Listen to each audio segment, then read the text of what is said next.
Hello, hello. This is Dee from the Fishing Gardeners. Coming back at you. Been gone for a while. Been a little under the weather. Trying to get over a cold. So I'm just going to give you a short tour of my backyard for April. Hopefully I can make it through without coughing. Okay, this right here is my Miwa kumquat. I'm going to take it out of the ground and then put it in 25 gallon. I have a total of 5 Miwas and they were not doing good in the ground. So I'm going to go ahead and take it out of the ground and put it back in the pot. But once I put it back in the pot, they started thriving well. Within 3 weeks, they started growing, and I'll show you in a minute. This right here is my ruby red grapefruit. We had to chop that down a little bit. So, you know, some grapefruits back up in here. Here's the air condition. What's going on. And you also hear some backyard noise from my neighbors doing their, backyard activities. Right here is a honey murcott. She got ran over, so we're trying to bring her back to life. She's doing very well. Let's go right over here. This is my natal plum. And there's little natal plums down there, but there's a lot of thorns, so I can't really show you. But yeah, some natal plum. And as we come around, I'm going to go ahead and pan around. Here we are right here with the loquat. And she's a dwarf loquat. She's doing pretty well, spreading around. It's loquat. And here we got the Oro Negro. The Oro Negro avocado. We just put her in the ground a month ago. She's doing pretty good. We'll pan around and you can see some avocado. Not avocados. Some aloe. Some onion. Some lemongrass. And we come over here. This is the Maya lemon tree. She had to get chopped back. We put her in the ground. She's coming back. This right here was a what you call a fruit cocktail tree. It was supposed to have grapefruit and lemon, something attacked it, so we chopped it down. It's slowly coming back. This right here is another Maya lemon. It's doing pretty good. Our lemon trees, a lot of them bloom later and some bloom earlier. So this one gives me lemons later. It always has. All right, here we go right here. This is my grapevine. Some of these are muscadine grapes. Some of these are Concord grapes. And as you can see, I didn't really expect any grapes this year and don't know if they're going to grow fully. Doesn't matter. I'm just trying to get the vine going around. So that's the okay. As we come around here, this is a pink wallet. Now, the forest attacked this tree, so we had to do a lot of chopping. So as you can see, like one side of it is coming back slowly, but look at all this guava that's on here. Now this tree always gives me a lot of guava, and every winter it seems like the winter attacks it and it just comes back strong. So I'm gonna show you this picture now. So later on in the summer, I'm going to show you again, and you're going to watch how strong it comes back and look how thick that, that trunk is on that. So yes, that's the guava. All right, as we come along here, this right here is my passion fruit. Now I just started this passion fruit a month ago, and I actually got one fruit on here, right here. And I don't know what this little thing is right there. This little buggy. I don't know if you see it. Yeah. So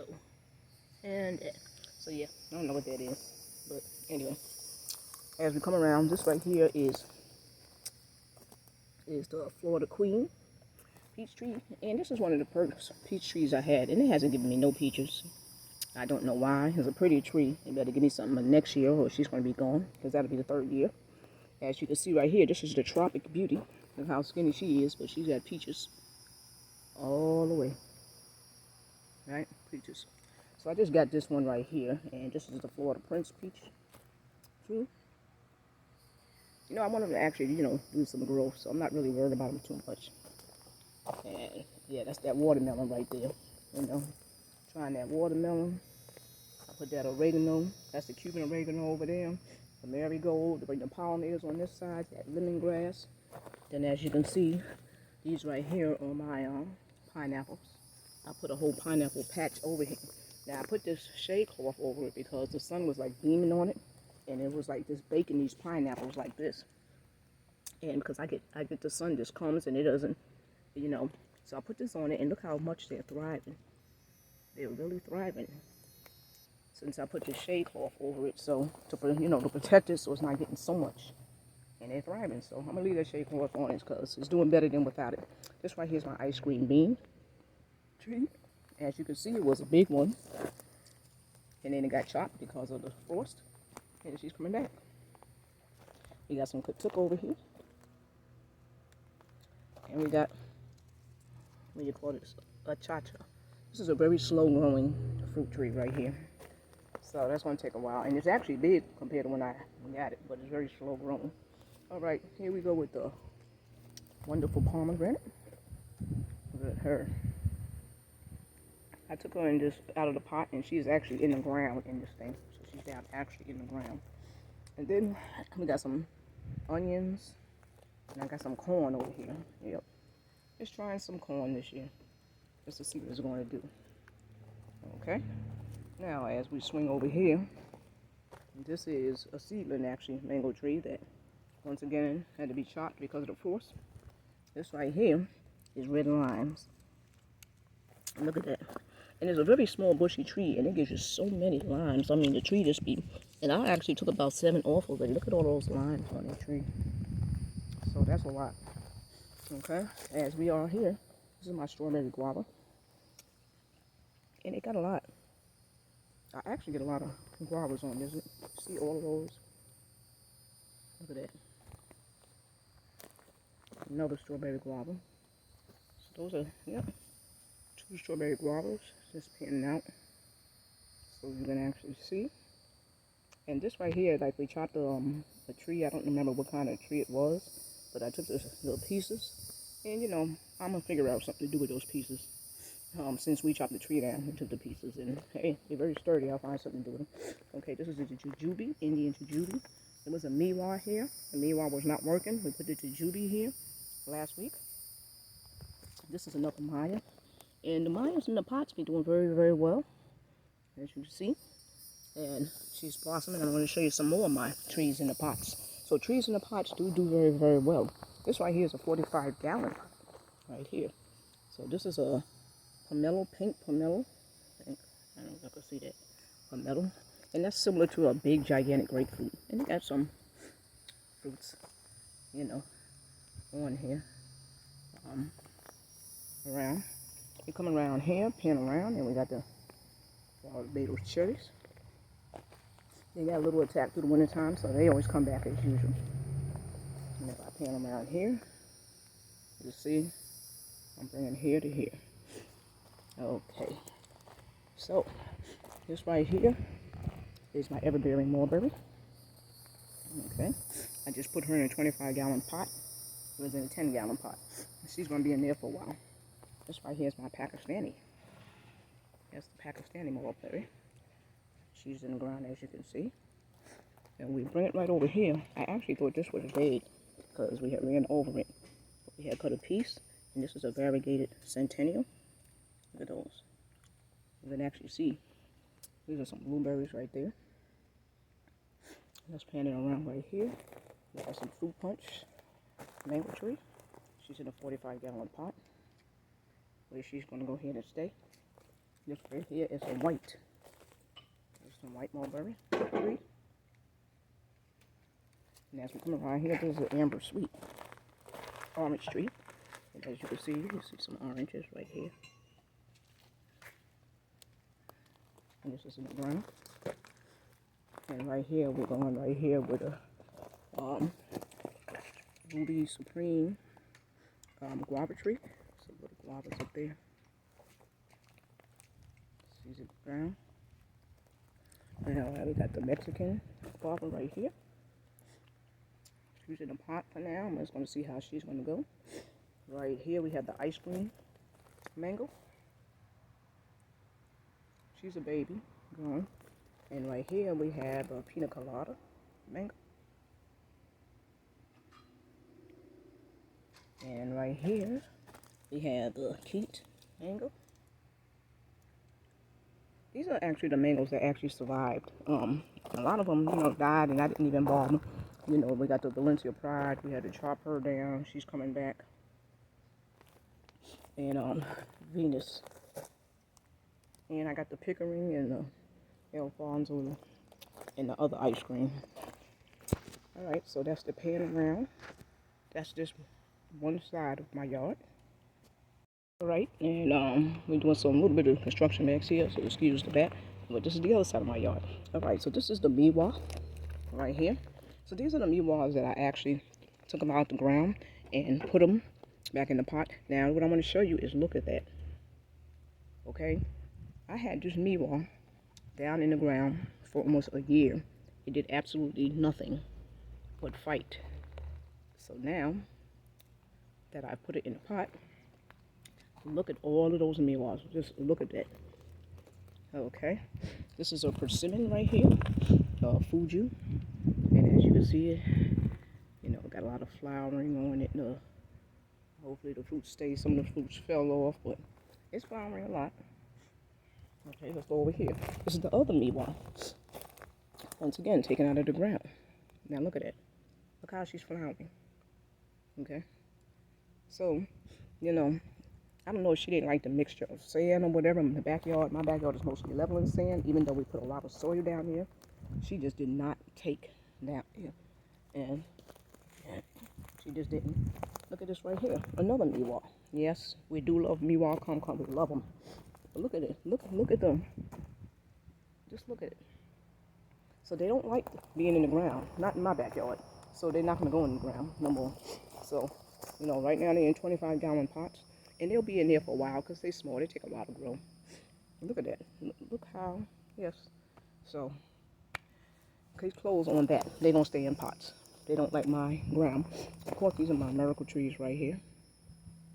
I went ahead and upgraded them and put those in a 15-gallon to 25-gallon pots. And here's another one of my red limes. And as you can see, look at that. Loaded. This was only in a 5-gallon pot. When I got it, it was in a 1-gallon pot. Look how it's loaded. So I'm going to upgrade that soon to a probably 25-gallon, leave it there. Alright, so I have 3 miracle fruit trees. Alright, that right there is another loquat. And we got a fig. I just upgraded that pot. Okay, let's bring them around here. We got some watermelon and sugar kiss honey oak cantaloupes. I got another passion fruit vine. I'm getting ready to take off and bring it over there. I just actually got this one like last week. So the other one I had about 5 weeks. And this one I had about 2 weeks. This is an avocado seedling. That's from the graft. My grape. What do you call these? Java chicada. And our red Java chicada. She's got baby. So she's in a 45-gallon. And I got the Alfonso mango, some flowers, and this is supposed to be the dwarf Hawaiian starfruit right here. She's actually getting big. We went ahead and moved her up to a 45-gallon and let her go ahead and sit there. I got a variegated pink lemon. I had to take her out the ground. She didn't like it, and now she's starting to flower.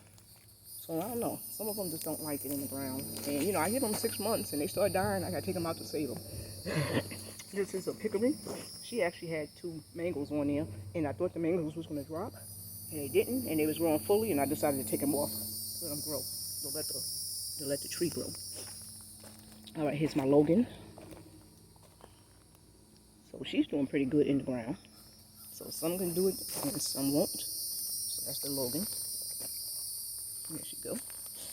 And that's the Comito. She wasn't doing good for a while, but now she's kicking back. That's the Comito right there. Alright, let's go ahead and pan around. This is my dwarf ice cream mango. So she's the only one that seems to survive every winter without any problem. Look, as you see, she's flowering back again. Or she may not, I don't know. She gives me mangoes a couple of times a year. So, they're not big mangoes, but they're mangoes. Nevertheless. Okay. Here, right here is supposed to be a nectarine sunracer, but what I've learned is a lot of times, even if they're nectarine trees, they turn to peach trees, and sometimes peach trees turn to nectarine trees. Well, this is supposed to have been a nectarine tree, and we actually had 10 peaches over there. And here's another one right there, and another one. Those are like, I think, 2 more. So it is what it is. All right, here we go again with some Fuji persimmons.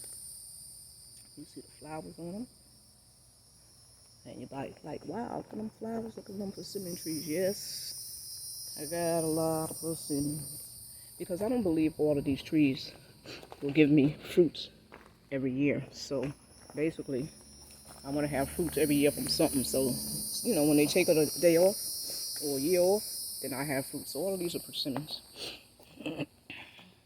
And this type of one right here, and it only got 1 flower on it, that type of persimmon. So she's a small one, but she got 1 flower on it. Okay, as we pan around, let's just see these blueberries real quick. Look at them blueberries. So this year, remember I told you, I said I'm not going to even pay attention to these blueberries because they didn't give me no blueberries last year.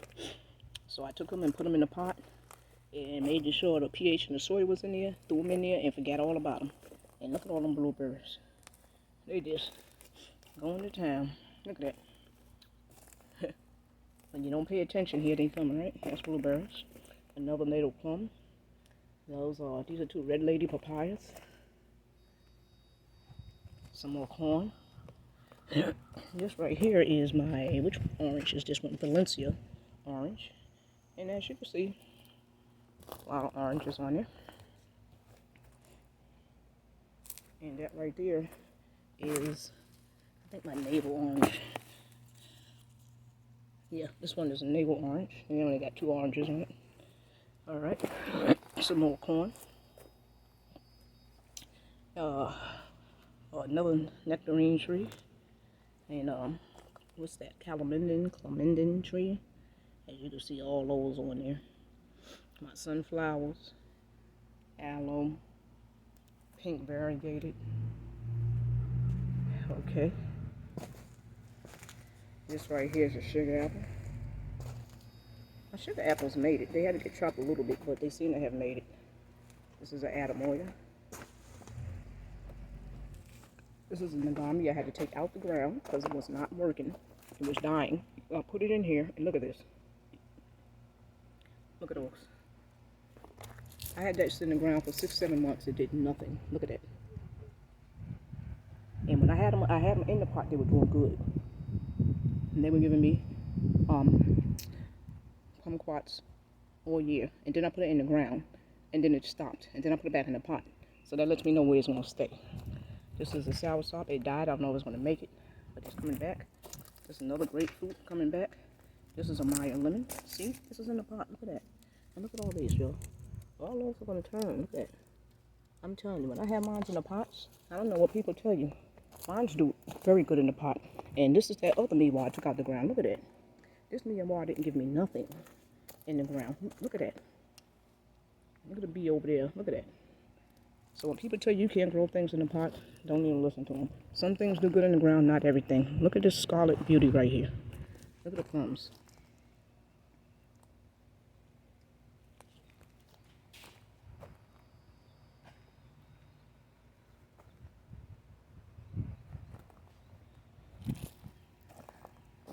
Okay, right here, we got another plum tree. This is a baby. It's a June plum.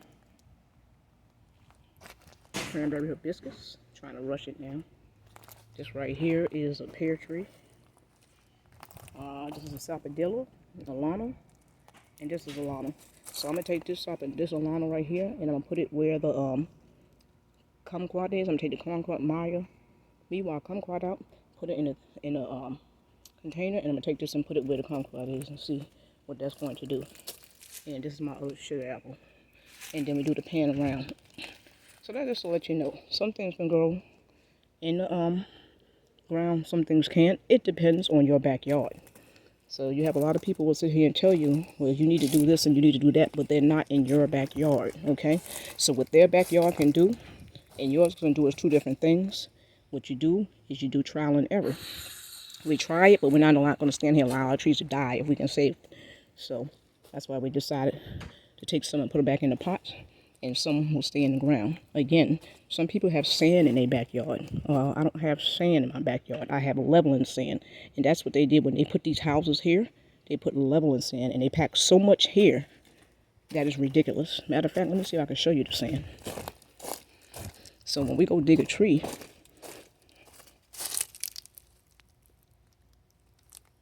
okay, that's leveling sand, okay, and that's what we dig up. So when we go put the tree down, we buy a lot of soil and stuff, and stick it all down there. We dig down there, stick all the soil down there far enough.